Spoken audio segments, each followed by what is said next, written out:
All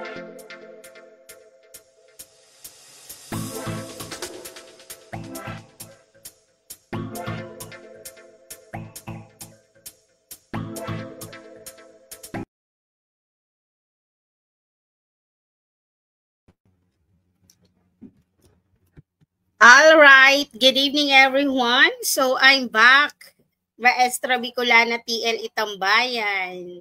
Okay, so kumusta ang gabi ninyo, future LPTs? Shoutout sa lahat na magtitake ngayong September 2025 board examination. So, teachers, tomorrow,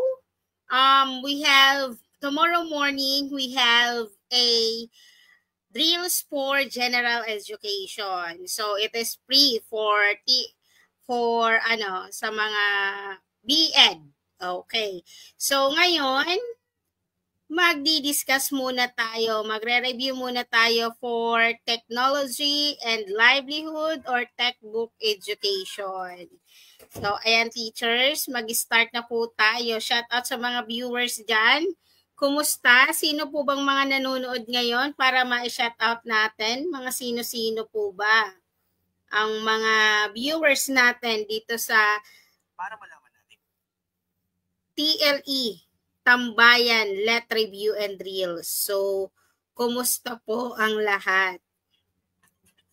Ready na po ba for the board examination? Ready na po? Ayan, shout out kay Sir John Paul Tour. Thank you for watching. Okay, sino pa ba? Aside kay Sir. So, salamat po sa panunood at pagsubaybay dito sa Let Review channel natin. So, ayan teachers. Kape muna tayo guys. Ayan, palapit na ng palapit ang result ng board exam. So, I think lalabas ang exam. Ang result ng board examination last March is May 2023 ang result. So, nasa 80% na po. Ayan, ilang days, ilang tulog na lang. Lalabas na yung result. And lahat po nang nag-take ng LET this March, pinagpe-pray po na sana 100% ay lahat nandun yung listahan ng pangalan na kasama sa board examination. So this drills, discussion for TLE, Let Review and Drills po is for incoming September 2025 board examination. So ayan teachers, let's start with question number 1. Start tayo sa question number 1. Okay, this one. It is a cycle or it is the cycle of carbon. Ayan. Ang pinag-uusapan po natin teachers is talks about a cycle of a carbon. Ayan, cycle of a carbon. Okay, so since cycle of a carbon from the atmosphere to living organism and back to the atmospheric reservoir. Yan yung topic natin, right? Shout out kay Ma'am Lin Pass. Thank you for watching. Again, the question is, it is the cycle of carbon from the atmosphere to living organism and back to the atmospheric reservoir. A. Smoke cycle. B. Carbon cycle. C. Carbon monoxide cycle. Or D. Carbon cycle. So what is the answers in question number 1?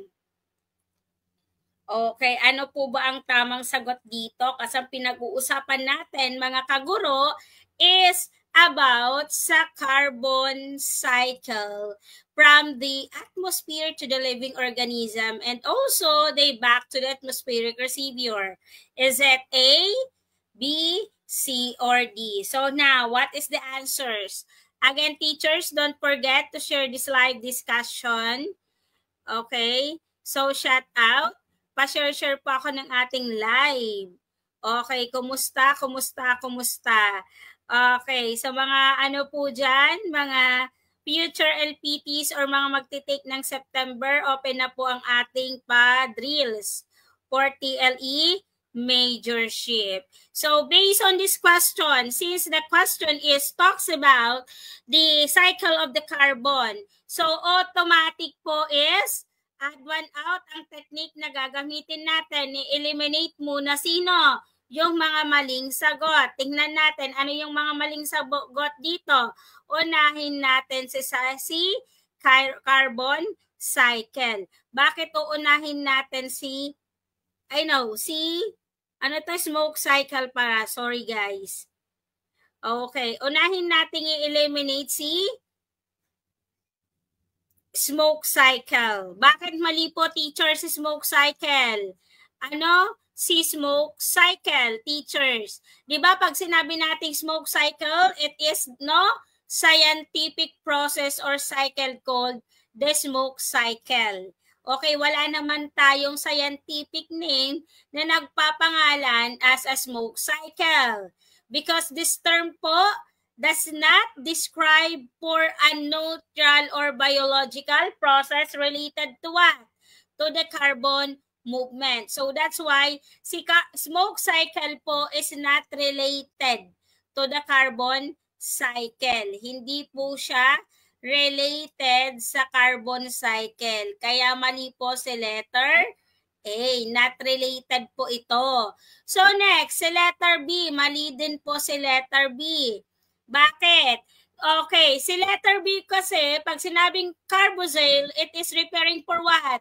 Refers to the functional group in organic chemistry. Okay? Si letter B po, ito ay nasa function of organic chemistry. Organic. Okay, nasa organic chemistry po ito, teachers. Okay, so anong ibig sabihin yan? Bakit nasa function po yan ng organic chemistry? Okay, so ano ang symbol ng organic chemistry? It is COOH, but there is no recognized in a nature science that involve a carbon movement. That's why mali po si letter B. Now, dalawa na lang po ang pagpipilian natin. Ano yung pagpipilian natin, teachers? Okay, future LPTs, TLE warriors. Ang pagpipilian na lang is si C and D. So now, is it a carbon monoxide cycle or a carbon cycle? So what is the answers in question number 1? Okay, so ano ang isasagot natin dito? Ano ba ang isasagot natin? It is a carbon monoxide. It is a carbon cycle. So ano po ang tamang sagot? Sige nga, ano ang tamang sagot dito? It is carbon monoxide cycle. It is a carbon cycle. Sige nga, teachers, kung alam ang isasagot natin, ano ang tamang sagot based on this question? Sige nga. Okay. Ano ang sagot? Tingnan natin. Ano ba ang isasagot ninyo rito? Is it carbon monoxide cycle or is it a carbon cycle? So based on your opinion, what is the answer? If you know the answer, kindly comment in a comment section. So ano po ang sagot, madlang people? Is it a carbon monoxide or a carbon cycle? So what is the answers? Okay, so shout out sa mga viewers natin. Okay, so ayan, teachers. Okay, sino pa ba ang isa-shout out natin dito sa mga nanunood nating kababayan? Okay, so is it carbon monoxide or carbon cycle? Okay, teachers, the answer here is no other than carbon cycle.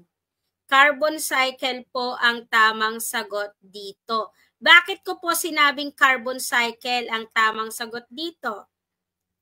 Bakit? Anong paliwanag natin? Bakit carbon cycle ang tamang sagot?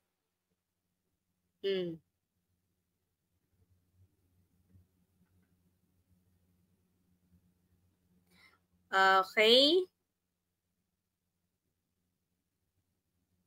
Wait lang mga ma'am and sir.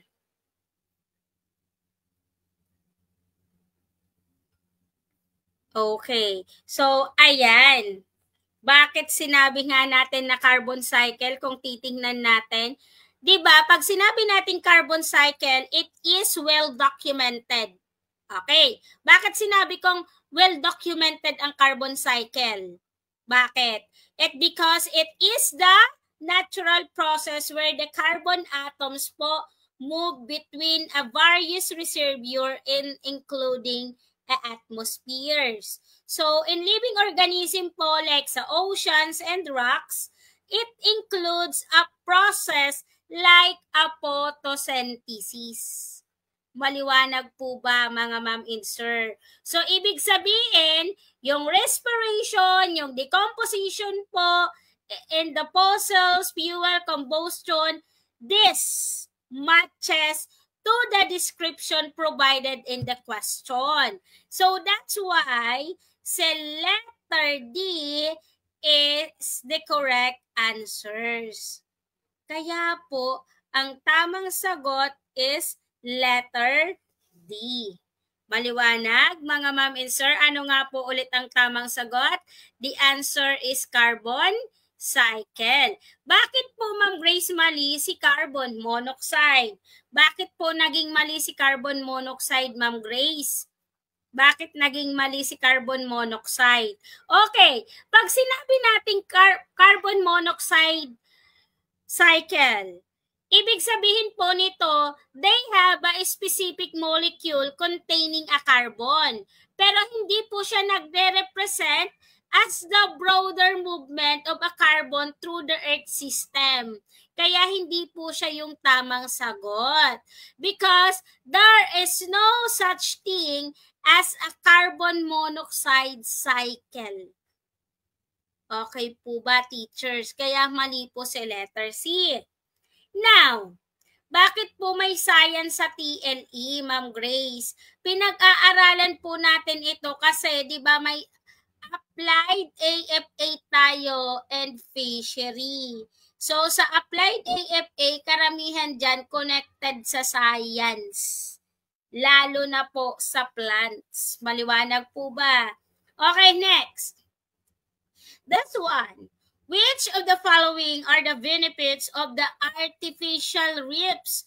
Okay, ang pinag-uusapan natin mga TLE warriors is the word artificial reefs. Ano po ba yung benefits nito? Okay. Ano ba yung benefits daw ng artificial reefs? Is it A, B, C, or D? Yung pagpipilian natin. Alright, si letter A, ang nakalagay dyan, conserves and initiate the rehabilitation. Okay, initiate daw the rehabilitation of damage of reefs and emulates them in areas where the natural reefs never exist. Yun si letter A. Si letter B naman, ang nakalagay dito is concentrate. Naka-concentrate sa marine organism. So, ibig sabihin, they allow more efficient but selective and regulated fishing activities. Sa letter C naman is serve as nursery, breeding, and spawning ground to various fish species and eventually serve as a protection to them. Or sa letter D, all of the above. So, ang pinag-uusapan po natin dito, ano ba ang benepisyo ng artificial reefs? Is it alpha, beta, Charlie, or delta? If you know the answer, paki-comment po ulit. So, ano ang sagot, teachers? Is it alpha, beta, or si letter D? All of the above. So, anong sagot? Anong sagot natin dyan? Sige nga, I'll give you 1 minute. Sige, bibigyan ko kayo ng 1 minuto para sagutin po ang mga katanungan na yan. Okay? Shout out kay Joseph Apondar, kay Lex Lethaban Apondar. Okay, thank you for watching. Okay. So, ayan po teacher, sa mga viewers natin, maraming salamat. Okay, so, ayan. Ano bang sagot? Sige nga. Anong sagot? Nababasa po ba mga ma'am and sir? Okay, lalakihan natin kung hindi nababasa ng maayos. Ilakihan natin. Ayan, naka-indicate po dyan. Conserve and initiate the rehabilitation of damaged reefs and emulsate them in areas where the natural reefs never exist. Okay, teachers. Based on this question po, lahat po ito is benepisyo pagdating ng artificial reefs. So that's why the answer is letter D. All of the above. Okay, TLE Warriors, the answer is all of the above. So Ma'am Grace, bakit mo po nasabing all of the above ang sagot dyan? Bakit Ma'am Grace all of the above? Based on the question, di ba, na pinag-uusapan natin teachers, lahat po starting A to C is nagbibenepisyo pagdating sa artificial reefs. Okay. Una po, bakit sinabi nating nagbibenepisyo po ito for the artificial reefs? Sige nga. Sige nga. Okay. So bakit? Because based on the 3 option po, they will supported an evidence from the authoritative sources. Right? So una, i-explain ko po si letter A. Pag sinabi natin teachers na conserve and initiate the rehabilitations of a damaged reefs and emulsate the areas where the natural reefs exist, it means po, the artificial reefs are specifically designed to restore a marine habitats. That's why it degraded or destroyed due to the human activities, especially po yung climate change or other environmental factors. So, they also create a new habitats in areas where the natural reefs po do exist, thereby they enhancing a biodiversity by supporting a marine ecosystem. Yun po ang ibig sabihin ni letter A. Sa letter B naman, di ba, concentrate a marine organism to allow more efficient but selective and regulated fishing activities. Ang ibig sabihin po niyan, they have a fish aggregation. Okay, may devices tayo na ginagamit. Bakit? May devices na ginagamit to attract the fish population to the specific location po. So, ibig sabihin, this aggregation of a new devices fishing, it is more efficient while reducing a natural reef system. They manage properly so they can lead to be a sustainable and regulated fishing practice. So that's why benepisyo pa rin sa letter B. Pagdating sa letter C, teachers, nakalagay dyan, serve as a nursery breeding and spawning a ground to a various fish species and eventually serves as a protection of them. So, ibig sabihin, the artificial reef po, they provide a shelter, food sources, and especially a safe spaces for breeding and spawning po a different variety of marine species. So that's why the instruction of the ecological function of natural reefs po, by offering the protection po, teachers, from the predator, they have a supporting life cycle of any marine organism. Kaya, based on A, B, C, lahat po yan naging benepisyo. Kaya ang sagot is letter D. Next. This one. This are earning of corporation. No? Ang pinag-uusapan naman natin is talks about earning. By what? By a corporation, which are distributed among a stockholder. Tandaan, dinidistribute natin for the stockholder. Sa business math po ito. Anong tawag doon? Is it a wage? Is it a stocks? Is it a dividend or the profit?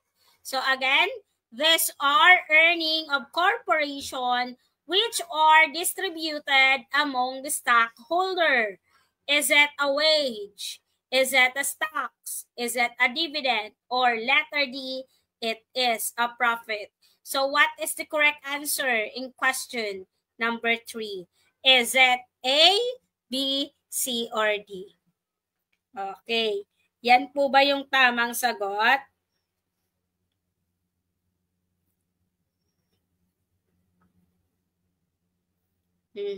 Siya po ba yung tamang sagot, mga ma'am and sir? Okay. So, pag sinabi nating earning by a corporation, anong isasagot nyo dyan? Is it a profit? Is it a dividend? Okay. So, by the way, mamaya i-ano naman natin yan. I-discuss naman natin yan ng maayos. Okay. So, ayan teachers. So, since ang pinag-uusapan po natin is all about the corporation distributed among the stockholder po teachers. Alright. So, unang tatanggalin po natin dito ang word na wage. Okay? Iligwak natin sa letter A. Ano ba ang wage? Sige nga. Ano ang term na wage, teachers? Diba pag sinabi nating wage, it is referring for what? For compensation of paid to the employees. Ano nga po ulit? Compensation. Pagpasensyahan nyo na, nagloloko na naman tong mouse ko. Compensation. Saan?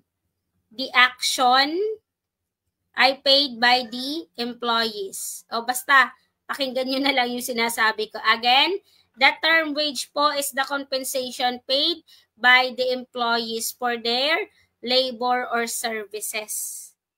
Kaya tinawag siyang wage. Ito yung mga bayad sa employees sa mga services nila. So that's why hindi po siya related for the corporation. Hindi po siya related for the corporate earnings na i-distribute natin for the stakeholder or shareholder. Okay? Kaya mali si letter A. So next, anong tatanggalin natin? Si profit. Tanggalin natin si profit. Bakit mali si profit? Ano si profit? Diba si profit, it is a total earning. Total earning po si profit. So that's why wala po siyang kinalaman for the earning for the corporation which the distributed among stockholder. Bakit tinanggal natin si profit? Kasi si profit po, it is referring to the total earning of a corporation after expenses. After. Okay, yan yung tatandaan ninyo ha. After expenses. Okay, ibig sabihin, they do not specifically, di siya naka-specific na naka-denote for the distribution made by the shareholders. Dahil po si profit can be retained within the company for a reinvestment. Okay, naunawaan po ba? Para saan? For the other purposes rather than being distributed. Okay, so now, dalawa na lang pagpipilian natin. Kasi earnings for a corporation distributed among stockholder eh. So, is it stock? Or is it a dividend? Okay, teachers, para maintindihan ninyo, ang tamang sagot dito si letter C. Mali po si stock. Bakit ko sinabing mali si stock? Di ba si stock, they represent for the ownership in a corporation. Stock is represent for the ownership of the corporation.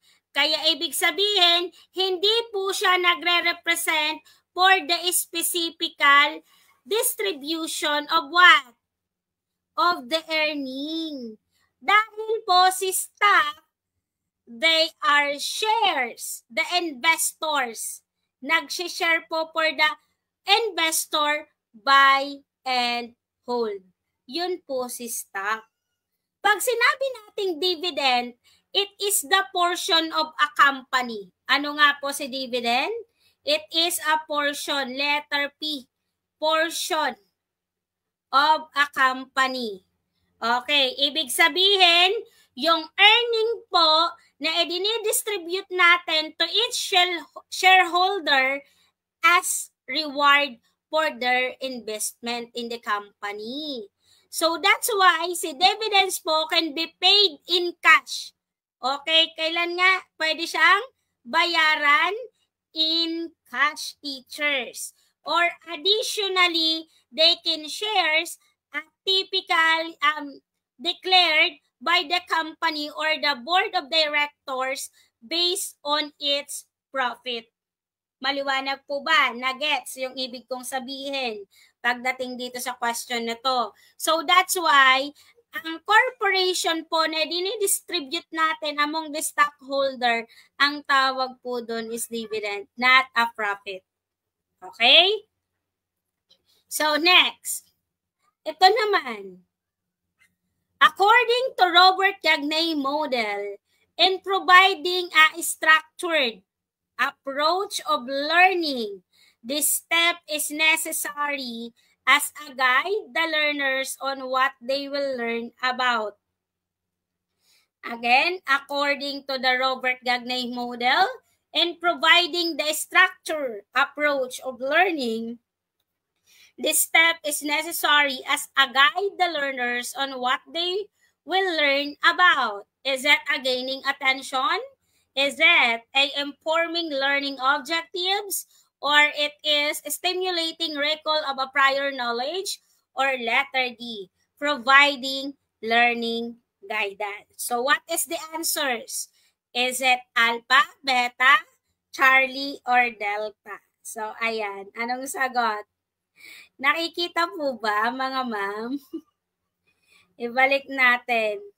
Nababasa po ba yung ano ko, sobra atang liit?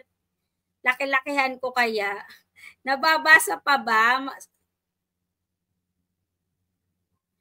Ito, nababasa pa ba? Ayan. Kita? Okay. So, focus tayo for the Robert Gagney's model. Necessary guide the learners what they learn about. Is it gaining attention ba? Is it informed learning objectives? Is it letter D? Providing learning guidance. So what is the answers? Sige nga, tingnan natin kung anong sagot. Sabi nila po, providing guidance. Okay, thank you ma'am. Sabi ng iba is providing guidance. Sure po kayo dyan. Guide the learners on what they will learn about. Okay. So, teachers, isa-isahin natin. Ulitin natin kasi ito na-discuss ko na to in the past few drills eh. Okay. Di ba structured approach of learning the step necessary guide the learners on what they will learn about? Di ba may 9 events of instruction are designed to create the effective learning environment to address a different various aspect of the learning process. Tama ba? So ano yung 9 na yon na binigay ni Robert? Una is gaining attention. Pangalawa is informing learners of the objective. Pangatlo is stimulating recall prior knowledge. Pang-apat is presenting presenting the contents. Panglima is providing learning guidance. Panglima si providing learning guidance. Pang-anim is eliciting performance. Automatic, it is a practice, right? Next is providing feedback. 8 is ano pa ba? Assessing performance. And yung pang-siyam is ito yung tinatawag natin na enhance retention and transfer. Okay. So now, unahin natin si gaining attention. Pag sinabi natin gaining attention, capturing the learner's interest, the beginning of the lesson. Kaya nga nagkakaroon tayo ng mga iba't ibang uri ng motivation, di ba? Kasi minsan ang mga estudyante, pag pumasok, lalo na sa umaga, mga inaantok pa yan. Okay, wala pa. Minsan inaantok kung ano-ano ang iniisip, lalo na sa morning. So ano ang gagawin natin na technique para makuha natin yung attention ng bata? There's a lot of what? Activity. Okay, motivational activity. Okay, mali agad si gaining attention. Kasi ang hinahanap natin is the learning step is necessary guide as a learner on what they will learn about. Okay, anong sunod nating tatanggalin? Si letter D. Tanggalin natin si letter D. Ano ba kasi si letter D, teachers? Okay, eliminated si A. Si letter B. Ano si letter D? Panglima yan sa 9 events ni Robert Gagney. Ano yon? Sinasabi dito is providing learning guidance. Ibig sabihin ng providing learning guidance, teachers, they offering a support, especially yung different strategies na nasa loob tayo ng classroom para matulungan yung bata, para matulungan natin yung mga bata kung paano nila maiintindihan yung topic mo, paano mariretain yung information na itinuturo mo sa kanila. Kaya nga, providing learning guidance. Anong ibig sabihin yan? Offering support and strategies to help the learners understand and retain information. Retention. Yung gagawin natin. Maliwanag po ba? Next, may dalawa na lang tayong pagpipilian. Ito po si letter B at ito naman po si letter C. Ano ba ang best choices ninyo? Is it informing learning of the objectives or it is stimulating a recall of prior knowledge? Okay, shout out sa mga viewers natin. Shout out kay Ma'am Norma Angkaamino, Paranyal JR, and also kay Eileen Panizal. Thank you for watching po. Ayan, sa mga nanonood. Okay. So, teachers, ano na? Okay. So, pag sinabi natin stimulating recall prior knowledge, teachers, lagi nyo pong tatandaan na pag sinabi natin stimulating a recall of prior knowledge, it is talks about what? Helping the learners to connect new information. Pagko-connectahin natin yung information with what they already know. Kaya diba as a teachers, pag alam natin na ang experience ng bata is medyo malayo yung topic natin, diba?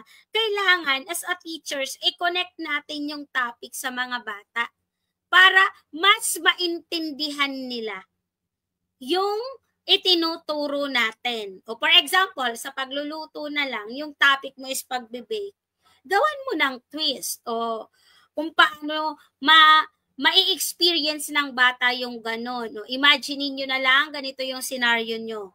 Okay? We need to connect a prior knowledge based on what, kung ano ang experience niya.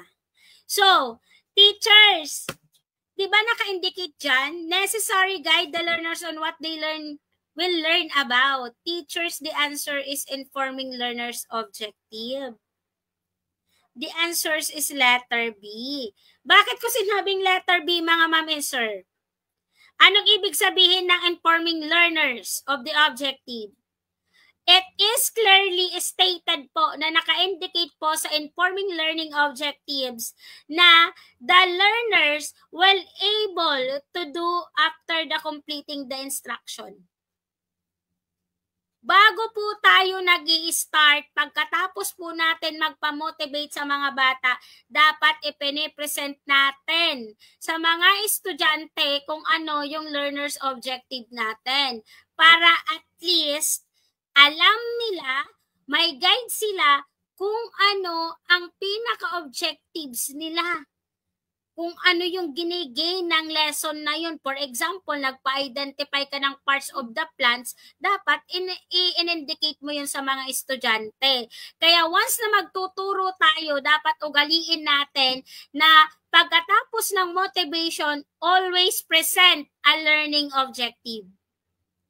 Kasi naka-indicate po dyan kay Robert Gagney's model and providing a structural approach. This is the proper step para mag-guide ang estudyante kung ano ang pag-aaralan niya. Hindi yung nagdi-discuss tayo, di alam ng bata kung ano ang gagawin nila, kung ano ba, magdi-differentiate ba sila, mag-identify ba, mag-i-explain ba. Okay? So, pag present natin yung learning objective, at least alam ng bata kung ano ang step or process, guide, kung paano sila mag-aaral. Okay? So, next. We proceed to the question number. Okay, wala pala tong number. Okay, next question. The simultaneous culture of several species in the same body of a water to exploit the different trophic levels in the pond is blank. Again, the simultaneous culture of several species in the same body. Nakalakay po dito is the same body. Okay? Same body of a water to exploit the different trophic levels, and the pond is blank. A, is that a monoculture? Is that a polyculture? Is that an intensive culture? Or D, extensive culture? So now teachers, I'll give you 1 minute. Is it A, B, C, or D? Ayan, tingnan natin yung iba. Sagutan ang question na yan. Okay, I'll give you 1 minute.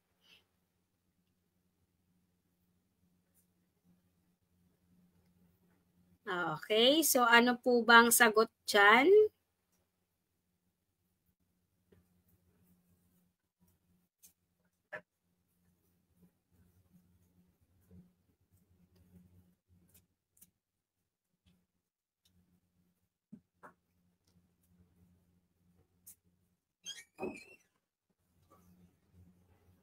Okay, is it Alpha, Beta, Charlie? So, anong sagot?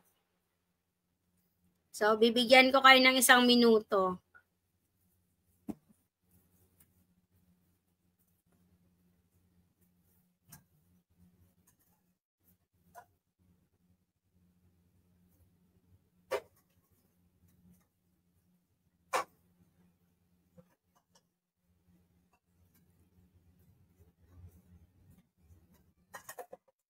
Okay.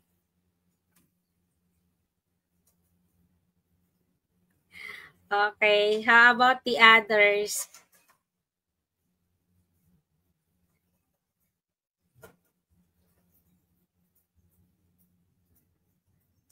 And how about the others po? Anong isasagot dyan?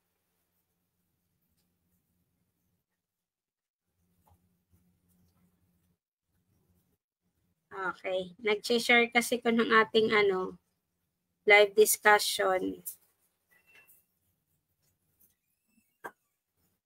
Okay, sa mga nagme-message po, pa-wait muna po ako ng mga message ninyo.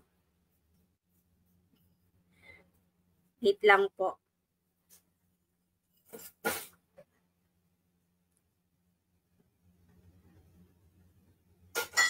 Okay. So, i-discuss na natin ano ba si monoculture, ano ba si polyculture, intensive culture, and also si extensive culture. Ano ba mga ito? Bakit kailangan natin itong pag-aralan? teachers. Bakit? Okay, isa-isahin natin. Bakit importante natin itong pag-aralan? Okay.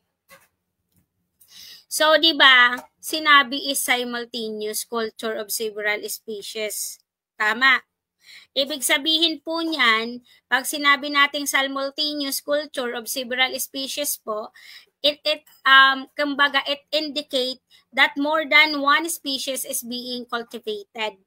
Maliwanag po ba? So, nakalagay pa dyan in the same body of water. Okay, nakalagay dyan in the same body of water. So, it means po, the cultivation po is occurs in a shares of aquatic environment. Naka-shares po siya for the aquatic environment. So, aside of that, nakalagay pa dyan, for the exploitation to the different trophic levels and pond is black. So, ibig sabihin, it is referring for the utilizing an organism that occupy a various position in the food chain or in the ecosystem such as a producer. So, may tinatawag tayong mga algae. Yung primary consumers naman, one of the example, yung mga herbivore like fish.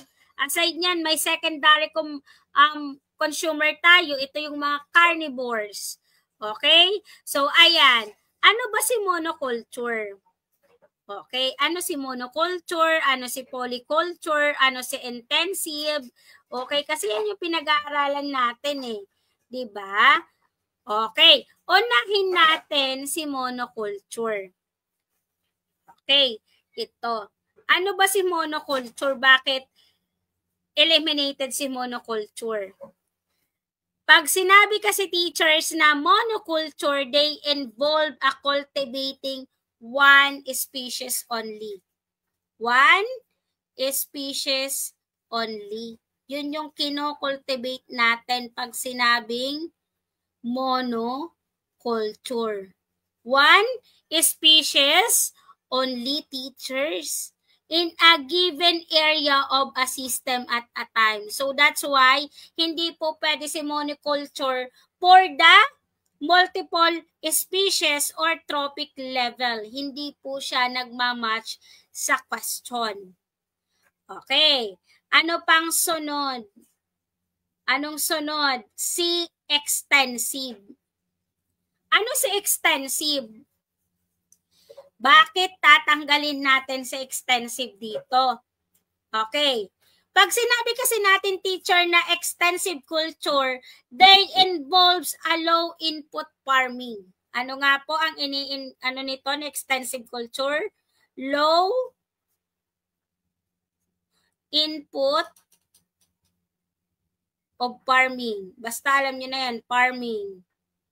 Okay. So, ibig sabihin niyo po yan, itong tinatawag nating low input of farming practices where the organism rely to the primary or natural resources growth.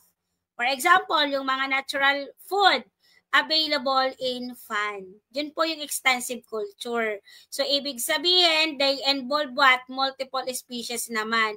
Pero hindi po siya specifically designed to exploit. Hindi po siya naka-design for the specific to exploit, o itong word na exploit, from the different trophic levels in pond. Okay? Hindi po siya aligned. Okay, pag sinabi naman nating intensive, kabaliktaran na extensive. Pag si extensive is low input, ito naman si intensive is high density. Meron siyang high density. Okay, density. Okay, ibig sabihin dyan, since meron siyang high density of farming, the practice po, they aim to maximize a production per units. Okay, so ibig sabihin po, yung mga inputs like mga fertilizers, mga pinapakain natin, mga iba't ibang makinarya or technology, it can involve for the multiple species. But it cannot inherent focus.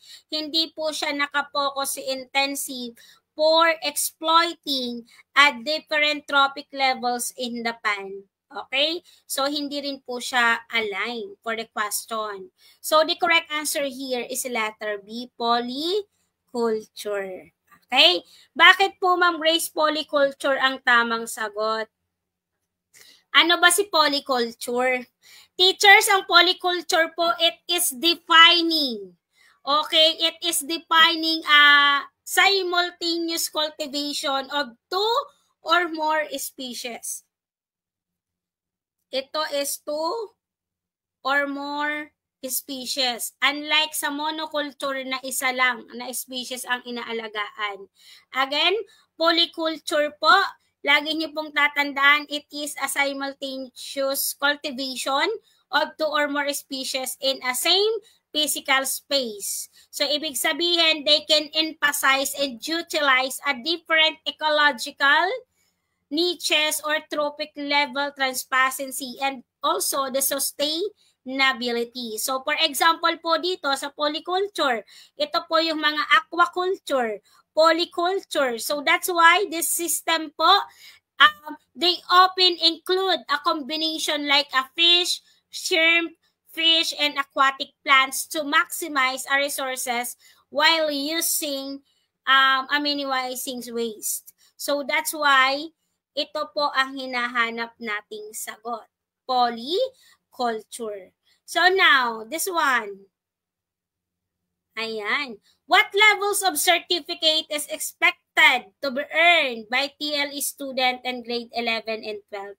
Ano ba? Pag nag-take sila ng NC2, ano ba yung dapat ma-earn ng mga TLE student in grade 11 and 12? Ito ba ay NC3, NC2, NC1, NC4? So what is the answers? What is the answers? Ayan, anong sagot ng ating madlang people? Okay, teachers. Ang NC1, di ba? Pag sinabi nating NC1, it is a basic. Okay. Basic ang NC1, mga madam. Okay, anong ibig sabihin ng NC1, teachers? Sige nga. NC1 is typically awarded for the basic skills in a specific area. Basic skills. Basic skills in a specific area. Ito po yung mga inire-reward natin. Si NC3 naman po, teachers, di ko na isusulat. Si NC3 po, teachers, this certification reflects for the advance. O, basic, si NC3 for the advance. Advance skills. Okay. Yun po si NC3. So, this certification reflects advanced skills and usually necessary for supervisory rules for specialized tasks. For supervisory rules na po si NC3. So, that's why, nung nag-take ako, kinuha ko na rin yan sa NC3. So, si NC4 naman, this aim at those who have attained a high level of expertise. Si NC4 is for high level na po to. High level, may expertise na kayo rito. Ito yung time na naaalala ko pa na nagluluto ako sa harap ng assessor. Para lang makita ng mga bata, ay ng mga assessors na expert ka na sa pagmimix ng wine, sa pagiging barista, sa pagiging bartender, or sa pagluluto. Okay, so yan po ang NC4. Okay, harap-harapan po kayong nagluluto sa mismong assessor, especially sa TESDA. High level of expertise are capable of managing complex tasks or a leading of teams. So, ang hinahanap po natin for the grade 11 and grade 12 as a TL students, no other than si NC2. Okay, dapat bago sila makagraduate ng grade 12, meron silang skills. Ito po yung tinatawag nating NC2.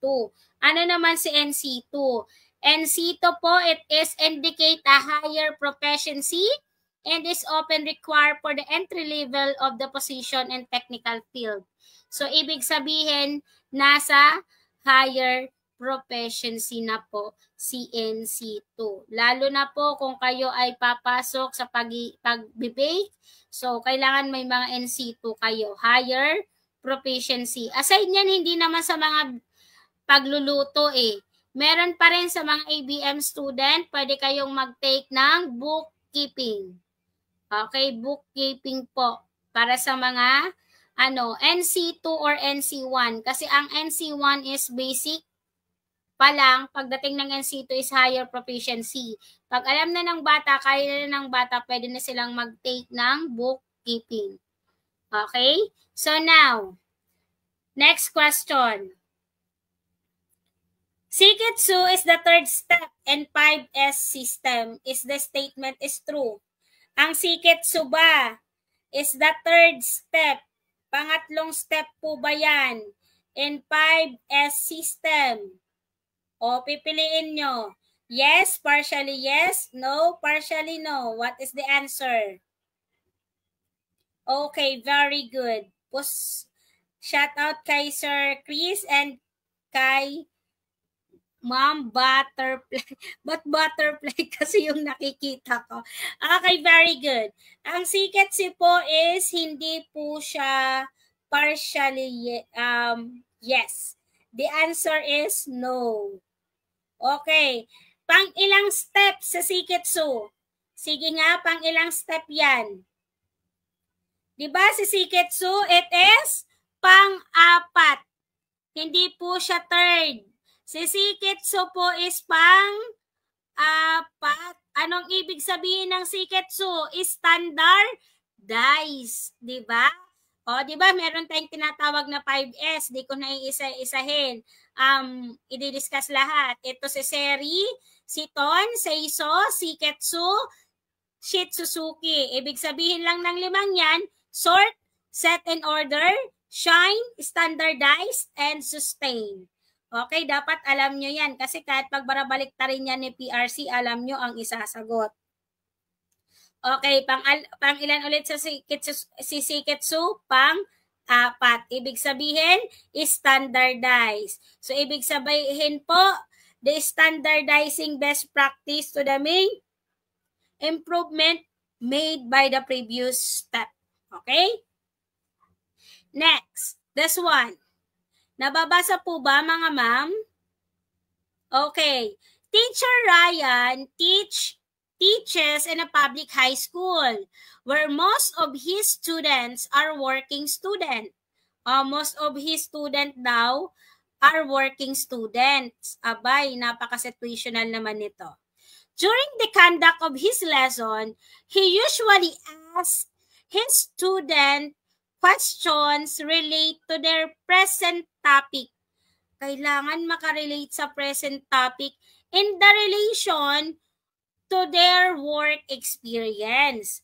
Ano ang sa 9 model ni Gagnes, ano ang gagamitin natin? Is it letter A, stimulating a recall of prior knowledge?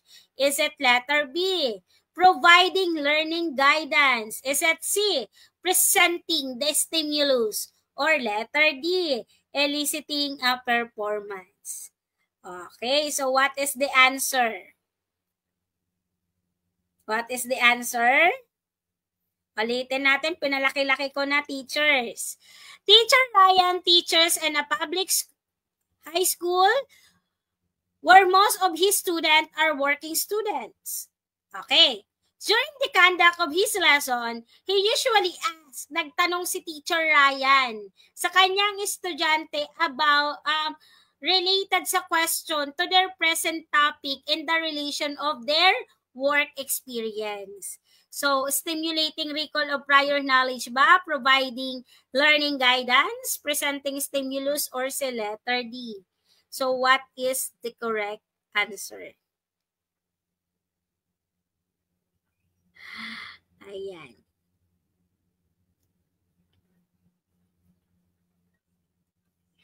Okay, don't forget to share this live discussion para mas marami tayong matulungan na magte-take ngayon ng board exam.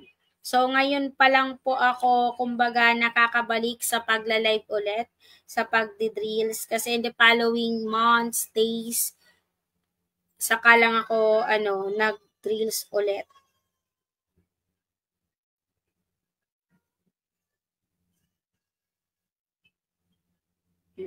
Anong sagot?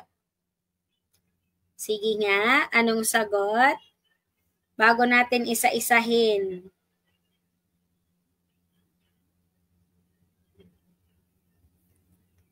Bago natin isa-isahin ang mga katanungan. Okay po ba yung internet? Di naman nagloloko. Nakakapasok po ba kayo sa mga live ko? Nakakapag-comment naman po lahat. Shout out kay May Ulib. Thank you for watching. Okay. So, teachers, ang hinahanap natin is ano daw si teacher. Kasi si teacher Ryan daw, lahat ng estudyante niya, yung ibang estudyante niya ay working student. Nung nag-conduct siya ng lesson, ang gusto niya lang naman tanungin sa mga estudyante kung paano i-relate yung work experience ng mga ito. Okay. Unahin natin si letter A. Eliminate natin si letter A. Si letter A, di ba, stimulating recall of prior knowledge. Recall. Inalala. So, ibig sabihin yan, itong strategy na to, si letter A po, they involves a prompting. Pag sinabing prompting, it is prompting the student to remember what they have previously learned. Tinagawa natin tong strategy na to para maalala ng bata, okay class, ano ba yung mga previous topic na naaalala ninyo? Stimulating a recall prior learning. So, i-connect po natin si letter A sa topic natin ngayon. Yun po yung tinatawag na stimulating recall of prior knowledge. Ibig sabihin, by connecting new information to the past knowledge, a student can be better to integrate and understand the main concept. So, based on this question po, di ba sabi ni Teacher Ryan, the question may touch on a prior experience. So, that's why they are primarily focused on relating a current topic to the work experience rather than recalling a past academic content. Ang tinutukoy po dito ni Teacher Ryan is relating a current topic for the work experience. Hindi po sinasabing recalling a past academic content. Kaya mali po si letter A. Next, tanggalin natin si letter C. Presenting stimulus. Mali din po si letter C. Bakit ko sinabing presenting stimulus is wrong? Bakit? Sige nga. Ano si presenting? Okay. Pag sinabi natin teacher na presenting the stimulus, based on this question ni Teacher Ryan. Okay. It can involve introducing new information. Nag-introduce ka ng new topic mo or materials that will engage the students' attention and interest. Okay, yung first topic ninyo sa MAPE is all about hip-hop dance. So, ang motivation mo dapat yung sayaw na pang hip-hop bago ka mag-start na mag-lesson. For example naman, ang topic mo is all about bread and pastry production. Ang gagawin mo as a motivation, gagawa ka ng activity na related sa pag-bake. O pwede ka namang magsuot na nakapang-bake, na nagbe-bake ka ng cake. So, para makatch ang attention ng mga estudyante. Kaya nga tinatawag nating presenting stimulus. Okay? So, based sa inahanap ni Teacher Ryan, hindi po siya nagre-represent because presenting stimulus are connected with what? Student dialogue that connect their learning with real-life application. Okay? Ang tinatanong ni Teacher Ryan is actively involving for the student dialogue that can connect their learning with real-life application. Nasa real-life application po tayo. Okay. So now, dalawa na lang ang pagpipilian. Ganito po dapat pag nagtitake ng board exam. Huwag yung hanapin nyo yung tama. Kaya tayo nagkakamali kasi akala natin tama na, yun pala mali pa. O, di ba? O, di pa naman natin mababawi. Minsan pag nagkamali tayo, di na natin pwedeng maibalik, di ba? Ayan. Kaya nga 'di ba, sabi nila, tingnan natin ang bote. Once na mabasag ang bote, never na 'yang maibabalik sa dati. O i-connect natin sa trust, pagtitiwala. Once na ang tao nasira ang tiwala, never na 'yan magtitiwala sa iyo agad. Patawarin ka man 'yan, hindi na agad-agad magtitiwala sa iyo. Okay, ba't ko kinonect dito? 'Di ba? So ayan teachers. Anong sagot? Providing learning guidance or eliciting performance? Sige nga. Teachers, the answers is letter D, eliciting performance. Bakit po, Ma'am Gracie, letter D ang tamang sagot? Kasi po, pag sinabi nating eliciting performance, itong type of strategy na ito, they will be focused on promoting the student to demonstrate. I-demonstrate ng bata yung understanding or application of knowledge through a responses or action. By what? Anong process? Pag nagtanong tayo, bakit gagamitin natin yung strategy na eliciting performance? By asking a question related to their work experience. Okay, related sa work experience ng mga estudyante. So that's why si Teacher Ryan po, mga ma'am and sir, okay, is effectively encouraging his students to articulate. Ina-articulate ni Teacher Ryan kung paano mai-apply ang natutunan ng bata sa loob ng klase in a real life world or in a real world situation. For example, si bata is nagpa-part-time na cashier or si bata nagpa-part-time as a waiter. So, ang topic mo is all about food and beverage. Okay, since yung bata may experience, nagtatrabaho sa Jollibee, nagpa-part-time siya, siya ang pipiliin mo para mag-demonstrate based kung ano ang skills at learning na natututunan niya kung saan siya nagtatrabaho. Okay, so ibig sabihin meron siyang eliciting performance. Okay, ipinapakita natin yung understanding about the application of knowledge. Okay, naanawaan. Bakit po mali si letter B, Ma'am Grace? Bakit po naging mali si letter B? Teachers, lagi niyo pong tatandahan, especially sa mga ka-TLE major ko dyan, pag sinabi nating providing learning guidance, it is preparing for what? Offering. Okay. Offering what? Support and direction to help the students navigate through new concept or skills. Ninanavigate natin kung ano yung mga concept na pwede nating ituro sa mga bata, skills na isinusupport natin. Kaya nga nakalagay dyan, providing learning guidance. So si Teacher Ryan po may be guiding his student through the discussions. The primary focus po ng question ni Teacher Ryan is the technique of effective questioning. Hindi po ibig sabihin niya na ginagayad niya ang bata.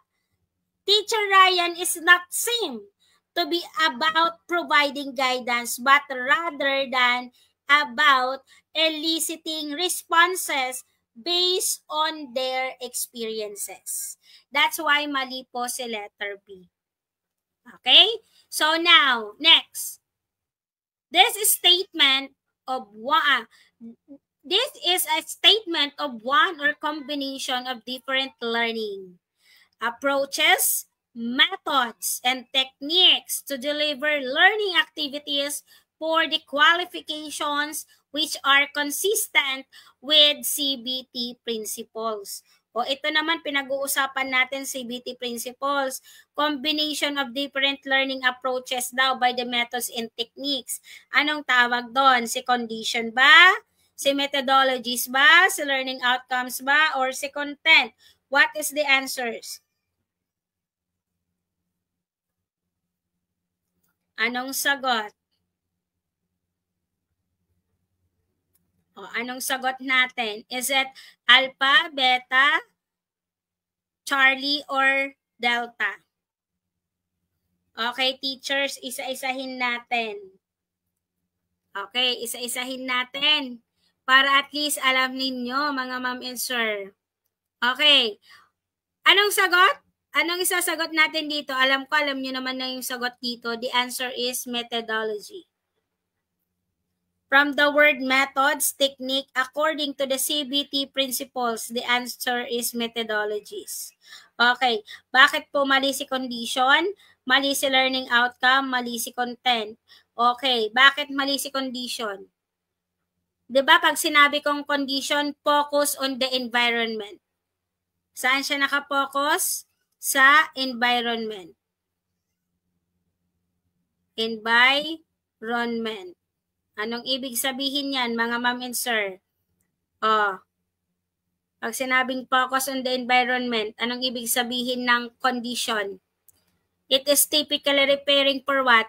As circumstances or environment which the learning occurs. So that's why they include such as a factors po for the physical setting. Ito po yung mga available resources and the learner characteristic. So ibig sabihin, based on this condition, it is very important for effective learning. Pero hindi po siya nag-i-specify for the methodologies approaches. Kasi nga, kumbaga, si delivering approaches po, nagbibigay po siya ng delivering learning content. Kaya mali po si condition. So, pag sinabi naman nating learning outcome, bakit mali si letter C? Because learning outcome po, it is referring for the specific skills. Ano nga si learning outcome? Para at least alam niyo, referring for the specific skills. Okay. Kung si condition nakapokus sa environment, si learning outcomes naman nakapokus for the specific skills. Okay, so ibig sabihin po niyan, teachers, yung mga skills, knowledge, and also for yan, knowledge. Si letter K and si letter A. And ability. So, ibig sabihin, the learners are expected to achieve by the end of the training program. Okay, so kailangan may ma-achieve yung mga bata. So, since it is nakapokus siya sa specific skills, it is very crucial for defining what learners should be know and what learner will be able to do after the instruction. So, hindi po si learning outcome nagdi-describe as a methods or technique for the delivering a learning activity, including the CBT principles. So, now, ano naman si content? Sige nga, si content po is describe what is taught. Ano nga po si content? Nagdi-describe po siya. Okay, describe what is taught. Okay, what is taught.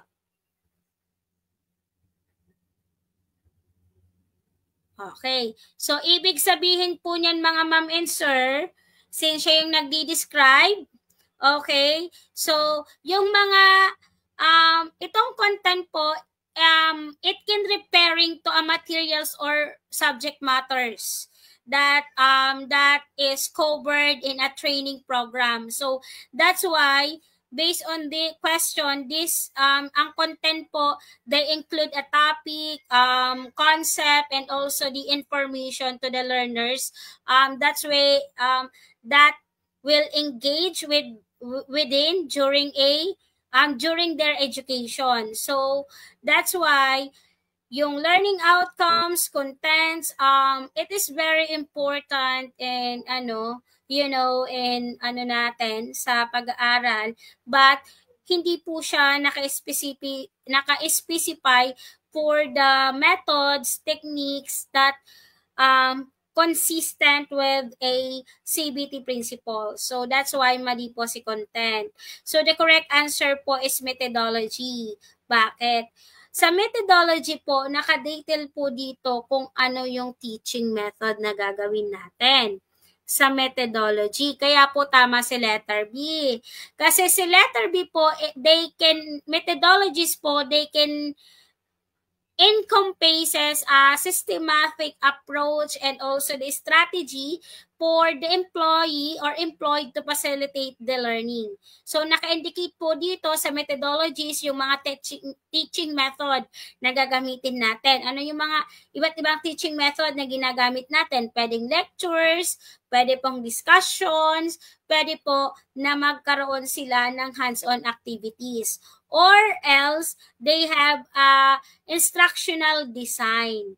May tinatawag tayong blended learning or flipped classroom. So, may mga assessment and techniques na dapat align po siya sa CBT principles. Because CBT principles po, they can focusing on achieving a specific competencies. Naka-indicate po dyan yung mga specific competencies through structured or learning experience methodologies. Naka-direct po siya related on how this experience are designed in delivering. So that's why the answer is letter B. Now, this is our last question. A carpenter makes a picture frame. O, yung karpentero daw gumawa ng picture frame. O, sa mga usong-usang picture frame pag graduation. Okay. A carpenter makes a picture frame. Which type of joint is appropriate? Meter joint, mortise and tenon, dado, lock joint. Okay, all right. Ito ay napakadaling sagutin. Okay, shout out kay Mark Anthony Musong. So, Musong pala. And then, kay Aisa ata to, Aisa Gratil Soruan. Shout out sa inyong lahat. Thank you for watching. So, ayan teachers, a carpenter daw makes a picture frame. Which type of joint is appropriate? O, pag ang nanay-tatay nyo nagawa ng picture frame, anong type of joint ang gagamitin ninyo? Si mortise and tenon ba? Si meter joint?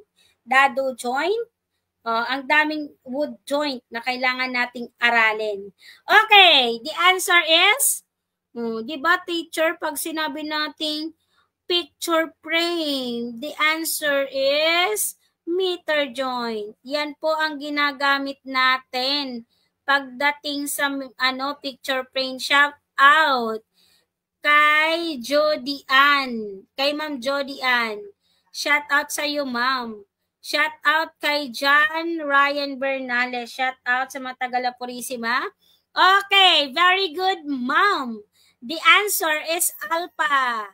Letter A, meter joint. Lagi niyong tatandaan, pag picture frame, yan yung mga gagamitin natin. Si meter joint. Maliwanag po ba, mga ma'am and sir? Okay. At least alam nyo na. Bakit meter joint ang sagot? Diba, pag nagpo-form tayo ng picture frame, nagkakat tayo ng ends of two pieces of wood and an angle. So, ibig sabihin, since picture frame ang gagamitin natin, meron po tayong 45 degree angle. O, degree angle yan ha. Degree angle. Okay, very good. So that po, they meet to form a corner. Pag naka 45 degree angle po, syempre mamimit yung four corner niya. So this type of joint po commonly used in a picture frame because it creates what? A clean and visual appealing corner without exposing edge grain. Di po na-expose yung H grain niya. So, si mortise and tenon, kilala po siya ng traditional word working joint. O tenon on a one piece fits into corresponding amortise or a hole in another piece. So while this joint is incredible, okay, ang mortise and tenon po, ito yung tinatawag nating strongest types of joint na ginagamit natin for the furniture making for its durability. So, ibig sabihin, si mortise and tenon, hindi po natin pwedeng gamitin dyan sa picture frame. Okay, dado joint. O, si dado, ang tatandaan nyo sa dado joint, it is the groove across one piece of wood joint. Ginagamit po natin ito sa mga cabinet. Okay, mga framing. Okay, si lap joint naman po, ito yung mga pang-overlapping. Overlapping si lap joint. Kaya nga lap joint eh. Overlapping po si lap joint. Si dado joint, tinatawag natin itong, ginagamit natin ito for the cabinet. Paggagawa tayo ng cabinet. Si mortise and tenon, strongest form. Pinakamatibay. Okay, strongest. Okay, thank you for watching mga ma'am and sir. I hope natuto po kayo this live discussion. Okay, so tomorrow po, we have a drills again. Don't forget na itap nyo po yung mga classmate ninyo, friends, social media, actress, bloggerist. Okay, so lahat na pinangalanan, no? Okay, pakitap na lang po. Thank you for watching and have a good night. Okay, it's me, Maestra Bicolana, Tiali Tambayan. Ayan, paki-share and live ng ating discussion for TLE Let Review. Okay, so ako po ay magpapaalam na. So tomorrow po magkita-kita tayo ulit. Thank you for watching. Have a sweet night. Okay, good night.